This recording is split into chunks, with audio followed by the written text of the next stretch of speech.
Hi, ನಮಸ್ಕಾರ ಎಲ್ಲರಿಗೂ. ನನ್ನ ಹೆಸರು ಕೌಶಿಕ್.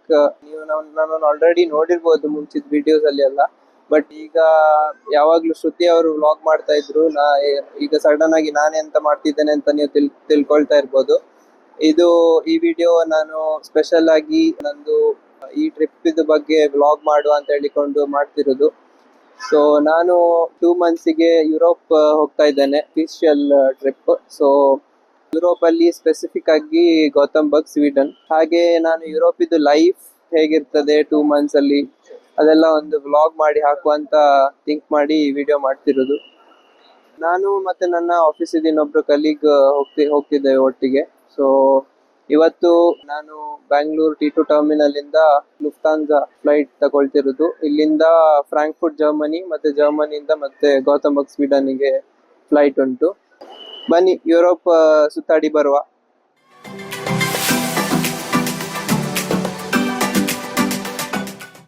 T2 ಟರ್ಮಿನಲ್ ಅಂತೂ ನೋಡ್ಲಿಕ್ಕೆ ಒಂಥರ ಚಂದ. ಮಾಡರ್ನ್ ಡಿಸೈನ್ ಅಲ್ಲಿ ಕಟ್ಟಿದ್ದಾರೆ ಅಂಡ್ ಸೀಲಿಂಗ್ ಇಂದ ನೇತಾಡುವಂತ ಪ್ಲಾಂಟೇಶನ್ಸ್ ಎಲ್ಲ ಕಾಣ್ಬೋದು. ಇದನ್ನೆಲ್ಲ ಹೇಗೆ ಮೇಂಟೈನ್ ಮಾಡ್ತಾರಪ್ಪ ಅಂತ ಆಶ್ಚರ್ಯ ಆಗ್ತದೆ. ಎಂಟ್ರೆನ್ಸ್ ಹತ್ರ ಒಳಗೆ ಹೋಗ್ಲಿಕ್ಕೆ ತುಂಬಾ ರಶ್ ಇತ್ತು. ಪಾಸ್ಪೋರ್ಟ್ ಅಂಡ್ ಟಿಕೆಟ್ಸ್ ಎಲ್ಲ ಚೆಕ್ ಮಾಡಿ ಮತ್ತೆ ಒಳಗೆ ಬಿಟ್ರು. ಒಳಗೆ ಹೋಗ್ತಿದ್ದಾಗೆ ಫಸ್ಟಿಗೆ ಬ್ಯಾಗ್ ಚೆಕ್ ಇನ್ ಮಾಡ್ಲಿಕ್ಕೆ ಹೋದ್ವು.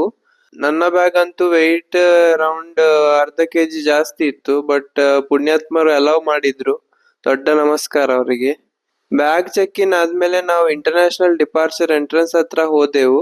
ಫಸ್ಟ್ ನಾವು ಇಮಿಗ್ರೇಷನ್ಗೆ ಲೈನ್ ಅಲ್ಲಿ ನಿಂತು ಮತ್ತೆ ಸೆಕ್ಯೂರಿಟಿ ಚೆಕ್ ಎಲ್ಲ ಮುಗಿಸಿ ಒಳಗೆ ಹೋದ್ವಿ. ಇಂಟರ್ನ್ಯಾಷನಲ್ ಟ್ರಾವೆಲ್ ಆದ ಕಾರಣ ಇಮಿಗ್ರೇಷನ್ ಚೆಕ್ ಒಂದು ಎಕ್ಸ್ಟ್ರಾ ಪ್ರಾಸೆಸ್ ಡೊಮೆಸ್ಟಿಕ್ ಟ್ರಾವೆಲ್ ಗೆ ಕಂಪೇರ್ ಮಾಡಿದ್ರೆ. ಈಗ ನಾವು interesting part of the airport ಗೆ ಎಂಟರ್ ಆಗ್ತಿದ್ದೇವೆ. That is duty free shopping area. ನೀವು ನೋಡ್ತಿರುವ ಹಾಗೆ ಎಲ್ಲ ಕಲರ್ಫುಲ್ ಆಗಿ ಕಾಣ್ತದೆ. ಇಲ್ಲಿ ಲಿಕ್ಕರ್, ಪರ್ಫ್ಯೂಮ್ಸ್, ಚಾಕ್ಲೇಟ್ಸ್ ಎಲ್ಲ ಟ್ಯಾಕ್ಸ್ ಇಲ್ಲದೆ ಪರ್ಚೇಸ್ ಮಾಡಬಹುದು. ಇದೆಲ್ಲ ಇಂಟರ್ನ್ಯಾಷನಲ್ ಫ್ರೈ ಮಾಡುವವರಿಗೆ ಮಾತ್ರ ತಕೊಂಡು ಹೋಗ್ಬೋದು ಟ್ಯಾಕ್ಸ್ ಫ್ರೀ ಆಗಿ. ಲಿಕ್ಕರ್ ಆದ್ರೆ 1 ಪರ್ಸನ್ 2 ಲೀಟರ್ ತಕೊಂಡು ಹೋಗ್ಬೋದು. ಹೊರಗೆ ಕಂಪೇರ್ ಮಾಡಿದ್ರೆ ಇಲ್ಲಿ ಅರೌಂಡ್ 50% ಕಡಿಮೆ ಪ್ರೈಸಿಗೆ ಸಿಗ್ತದೆ. ಯಾಕಂದ್ರೆ 50% ಇಂದ ಜಾಸ್ತಿ ಟ್ಯಾಕ್ಸೇ ಆಗ್ತದೆ ಹೊರಗೆ ತಗೊಳ್ಳುವಾಗ. ಇಲ್ಲಿ ಪರ್ಫ್ಯೂಮ್ ಇದು ಪ್ರೈಸ್ ನೋಡಿ ನಂಗೆ ಒಮ್ಮೆ ತಲೆ ತಿರುಗಿತ್ತು. 26,000 ಪರ್ಫ್ಯೂಮ್. ಹಬ್ಬ ಅಂತ ಆಯ್ತು. ನೋಡಿ ಕಣ್ಣು ತಂಪು ಮಾಡ್ಬೇಕಾಯ್ತು. ಇಲ್ಲಿ ಎಲ್ಲ ಎಕ್ಸ್ಪ್ಲೋರ್ ಮಾಡಿ ಒಳಗೆ ಹೋಗುವಾಗ ಈ ಚಿಕ್ಕ ವಾಟರ್ ಫಾಲ್ ಕಾಣ್ಲಿಕ್ಕೆ ಸಿಕ್ಕಿತ್ತು. T2 ಟರ್ಮಿನಲ್ ಅಂತೂ ಸೂಪರ್ ಆಗಿದೆ. ನೀವೆಲ್ಲ ಡೆಫಿನೆಟ್ಲಿ ಆಗಿ ಕಣ್ಣಾರೆ ನೋಡ್ಬೇಕು. ಸೊ ಇದು ನಮ್ಮ ಇವತ್ತಿನ ಸವಾರಿ ಲುಫ್ತಾನ್ಸಾ. ಇಂಟರ್ನ್ಯಾಷನಲ್ ಫ್ಲೈಟ್ ಹೇಗಿರ್ತದೆ ಅಂತ ನೋಡುವ ಬನ್ನಿ. ನಾವು ಹತ್ತಿದ ಫ್ಲೈಟ್ ಫುಲ್ ಬುಕ್ಡ್ ಆಗಿತ್ತು ಅಂಡ್ ಒಳಗೆ ಹೋಗುವಾಗ ತುಂಬಾ ರಶ್ ಇದ್ದ ಕಾರಣ ಫ್ಲೈಟ್ ಇದು ಇಂಟೀರಿಯರ್ ವಿಡಿಯೋ ಮಾಡ್ಲಿಕ್ಕೆ ಆಗ್ಲಿಲ್ಲ. ಬಟ್ ಇಂಟರ್ನ್ಯಾಷನಲ್ ಫ್ಲೈಟ್ ನಮ್ಮ ಡೊಮೆಸ್ಟಿಕ್ ಫ್ಲೈಟ್ ಇಂದ ಸ್ವಲ್ಪ ದೊಡ್ಡ ಇರ್ತದೆ. ಟೋಟಲ್ ಆಗಿ 3 ರೋಸ್, ಅದರಲ್ಲಿ ಲೆಫ್ಟ್ ಮತ್ತೆ right rows 3 seater and middle row 4 seater ಆಗಿರ್ತದೆ. ಟೋಟಲ್ ಆಗಿ ಸುಮಾರು 500 ಜನಕ್ಕಿಂತ ಜಾಸ್ತಿ ಟ್ರಾವೆಲ್ ಮಾಡಬಹುದು ಒಂದು ಫ್ಲೈಟ್ ಅಲ್ಲಿ. ನಮ್ಗೆ ಮಿಡಲ್ ರೋ ಅಲ್ಲಿ ಸೀಟ್ ಸಿಕ್ಕಿದ ಕಾರಣ ವಿಂಡೋ ವ್ಯೂ ಸಿಗ್ಲಿಲ್ಲ. ಎವ್ರಿ ಸೀಟ್ ಮುಂದೆ ಚಿಕ್ಕ ಟಿವಿ ಸ್ಕ್ರೀನ್ ಇರ್ತದೆ.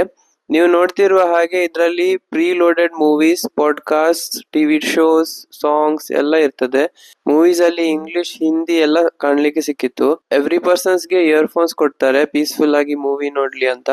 ಇದರಲ್ಲಿ ನಾವು ಫ್ಲೈಟ್ ಯಾವ ಲೊಕೇಶನ್ ಗೆ ತಲುಪಿದೆ, ಇನ್ನು ಎಷ್ಟು ಡಿಸ್ಟೆನ್ಸ್ ಅಂಡ್ ಎಷ್ಟು ಅವರ್ ಜರ್ನಿ ಬಾಕಿ ಉಂಟು ಅಂತ ಎಲ್ಲ ಆನಿಮೇಷನ್ ಅಲ್ಲಿ ನೋಡ್ಬೋದು. ನಂಗೆ ಅಂತೂ ಮೂವೀಸ್ ಜಾಸ್ತಿ ಇದನ್ನೇ ನೋಡ್ತಾ ಇರುವಂತ ಅನಿಸಿತು. ಫ್ಲೈಟ್ ಹೊರಟ ಮೇಲೆ ಸ್ವಲ್ಪ ಹೊತ್ತು ನಿದ್ದೆ ಮಾಡಿದ ಮೇಲೆ ಬೆಳಿಗ್ಗೆದ್ದು ಬ್ರೇಕ್ಫಾಸ್ಟ್ ಬಂತು. ನಮ್ಗೆ ಬಿಸಿ ಬಿಸಿ ವೆಜ್ ರೋಲ್ ಕೊಟ್ರು. ಹೀಗಿರ್ತದೆ ನೋಡಿ. ಟೇಸ್ಟ್ ಅಂತೂ ಸುಮಾರಾಗಿತ್ತು. ಕುಡಿಲಿಕ್ಕೆ ನೀರು, juice, soft drinks, hard drinks ಎಲ್ಲ ಆಪ್ಷನ್ಸ್ ಕೂಡ ಕೊಡ್ತಾರೆ. ಮಧ್ಯಾಹ್ನಕ್ಕೆ ತಿನ್ಲಿಕ್ಕೆ ಇದರಲ್ಲಿ ಕಾಣುವ ಹಾಗೆ ಬೇರೆ ಬೇರೆ ಐಟಮ್ ಕೊಟ್ರು. ಇದ್ರದ್ದು ಟೇಸ್ಟ್ ಸಹ ಸುಮಾರಾಗಿತ್ತು. ಬೇರೆ ಆಪ್ಷನ್ ಏನಿರ್ಲಿಲ್ಲ, ಸೊ ತಿನ್ಬೇಕಾಯ್ತು. ಇದಾಗಿತ್ತು ಫ್ಲೈಟ್ ಒಳಗಿನ ವಿಷಯ. ಸುಮಾರು 10 ಗಂಟೆ ಟ್ರಾವೆಲ್ ಮಾಡಿ ಫ್ರಾಂಕ್ಫರ್ಟ್ ಜರ್ಮನಿಗೆ ತಲುಪಿದ್ವಿ. ಇದು ನಮ್ಮ ಫಸ್ಟ್ ಎಂಟ್ರಿಂಗ್ ಯುರೋಪ್ ಕಂಟ್ರಿ ಆದ ಕಾರಣ ನಮ್ಗೆ ಇಲ್ಲಿ ಇಮಿಗ್ರೇಷನ್ ಚೆಕ್ ಮಾಡ್ಲಿಕ್ಕಿತ್ತು. ಇಲ್ಲಿ ಅರೌಂಡ್ 3 ಅವರ್ಸ್ ಲೇ ಓವರ್ ಟೈಮ್ ಆದ್ಮೇಲೆ ಗೋಥಂಬರ್ಗ್ಗೆ ಫ್ಲೈಟ್ ತಕೊಂಡ್ವು. ಏರ್ಪೋರ್ಟ್ ಗೇಟ್ ಇಂದ ಫ್ಲೈಟ್ ತನಕ ಸ್ವಲ್ಪ ದೂರ ಇದ್ದ ಕಾರಣ ಈ ತರ ಬಸ್ ಅಲ್ಲಿ ಕರ್ಕೊಂಡ್ ಬರ್ತಾರೆ. ಇದು ನಮ್ಮ ನಾರ್ಮಲ್ ಡೊಮೆಸ್ಟಿಕ್ ಫ್ಲೈಟ್ ಆಗಿತ್ತು. ವಿಂಡೋ ಸೀಟ್ಸ್ ಸಿಕ್ಕಿತ್ತು. ಸೊ ಬನ್ನಿ ನಿಮ್ಗೆ ಆಕಾಶದಿಂದ ಬೇರೆ ಬೇರೆ ವ್ಯೂ ತೋರಿಸ್ತೇನೆ. ಫ್ಲೈಟ್ ಟೇಕ್ ಆಫ್ ಆಗಿ ಸ್ವಲ್ಪ ಮೇಲೆ ಹೋಗುವಾಗ ನನ್ಗೆ ಒಂದು ಟ್ರೈನ್ ಹೋಗೋದು ಕಾಣಿಸಿತು. ನನ್ನ ಸ್ಯಾಮ್ಸಂಗ್ S24 ಅಲ್ಟ್ರಾದು ಝೂಮ್ ಟೆಸ್ಟ್ ಮಾಡುವ ಅಂತ ಝೂಮ್ ಮಾಡಿದೆ. ನೋಡಿ ಎಷ್ಟು ಚಂದ ಕಾಣ್ತದೆ. ಸ್ವಲ್ಪ ಹೊತ್ತಾದ್ಮೇಲೆ ಫ್ಲೈಟ್ ಕ್ಲೌಡ್ಸ್ ನ ಮೇಲೆ ಹೋಯ್ತು ಅಂಡ್ ಬೇರೆ ಬೇರೆ ತರದ ವ್ಯೂ ಕಾಣ್ಲಿಕ್ಕೆ ಸಿಕ್ಕಿತ್ತು. ಇನ್ನು ಸ್ವಲ್ಪ ಹೊತ್ತಾದ್ಮೇಲೆ ಸ್ಕೈ ಕ್ಲಿಯರ್ ಆಯ್ತು ಅಂಡ್ ಗೌತಮ್ಬರ್ಗ್ ಹತ್ರ ತಲುಪ್ಲಿಕ್ಕೆ ಆಗುವಾಗ ವ್ಯೂ ಅಂತೂ ಸೂಪರ್ ಆಗಿತ್ತು. ಅಪ್ರಾಕ್ಸಿಮೇಟ್ಲಿ 2 hours ಆದ್ಮೇಲೆ ಗೌತಮ್ಬರ್ಗ್ ರೀಚ್ ಆದೆವು. ಗೌತಮ್ಬರ್ಗ್ ಚಿಕ್ಕ ಏರ್ಪೋರ್ಟ್, ನಮ್ಮ ಮಂಗಳೂರು ಏರ್ಪೋರ್ಟ್ ಹಾಗೆ. ಬ್ಯಾಗ್ ಎಲ್ಲ ಕಲೆಕ್ಟ್ ಮಾಡಿ ಆದ್ಮೇಲೆ ತುಂಬಾ ಹಸಿವಾಗ್ತಾ ಇತ್ತು. ಸೊ ಏರ್ಪೋರ್ಟ್ ಅಲ್ಲಿ 7-Eleven ಅಂತ ಸ್ಟೋರ್ ಇತ್ತು. ಇಲ್ಲಿ ನಾವು ಇಲ್ಲಿದು ಫೇಮಸ್ ಸೆಲ್ಮಾ ಬನ್ ಹಾಗೆ ಕ್ವಾಸಾ ಮತ್ತೆ ಕೋಕ್ ಕುಡ್ದೆವು. ಒಂದು ಸೆಲ್ಮಾ ಬನ್ 30 SEK, ಕ್ವಾಸೋ 24 SEK and coke 33 SEK ಆಯ್ತು. ಇಲ್ಲಿದು ಪ್ರೈಸ್ ಅನ್ನು ನಾವು ಇಂಡಿಯಾಗೆ ಕನ್ವರ್ಟ್ ಮಾಡಿದ್ರೆ ತುಂಬಾ ಕಾಸ್ಟ್ಲಿ ಅಂತ ಅನಿಸ್ತದೆ.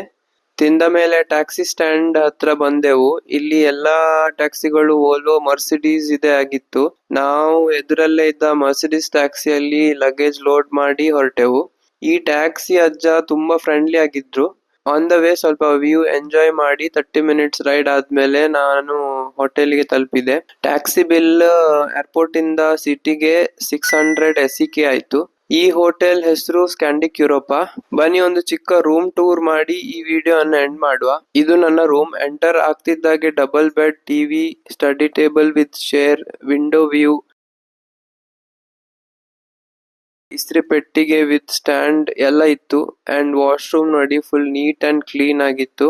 ಈ hotel charges per night 900 SEK ಆಯ್ತು. ಸೊ ಫೈನಲಿ ಗೌತಮ್ಬರ್ಗಿಗೆ ರೀಚ್ ಆಗಿದ್ದೇನೆ. ಸೊ ಇದಾಗಿತ್ತು ನಮ್ಮ ಕಂಪ್ಲೀಟ್ ಜರ್ನಿ ಇದು ವ್ಲಾಗ್. ನಿಮ್ಗೆ ಇಷ್ಟ ಆಗಿದೆ ಅಂತ ಅನ್ಕೋತೇನೆ. ಸೊ ಇದು ಹೋಟೆಲ್ ನನಗೆ 2 days ಇದು ಸ್ಟೇ. 2 days ಆದ್ಮೇಲೆ ನಾನು ಅಪಾರ್ಟ್ಮೆಂಟ್ ಗೆ ಶಿಫ್ಟ್ ಆಗ್ತೇನೆ. ಸೊ ನೆಕ್ಸ್ಟ್ ವಿಡಿಯೋದಲ್ಲಿ ನಾನು ನಿಮ್ಗೆ ಅಪಾರ್ಟ್ಮೆಂಟ್ ಟೂರ್ ಒಂದಿಗೆ ಸಿಗ್ತೇನೆ. ಈ ವಿಡಿಯೋ ಕೊನೆ ತನಕ ನೋಡಿದಕ್ಕೆ ತುಂಬಾ ಥ್ಯಾಂಕ್ಸ್ ಅಂತ ಹೇಳ್ತಾ ಈ ವಿಡಿಯೋ ಇಲ್ಲೇ ಮುಗಿಸ್ತೇನೆ. ಬಾಯ್ ಬಾಯ್.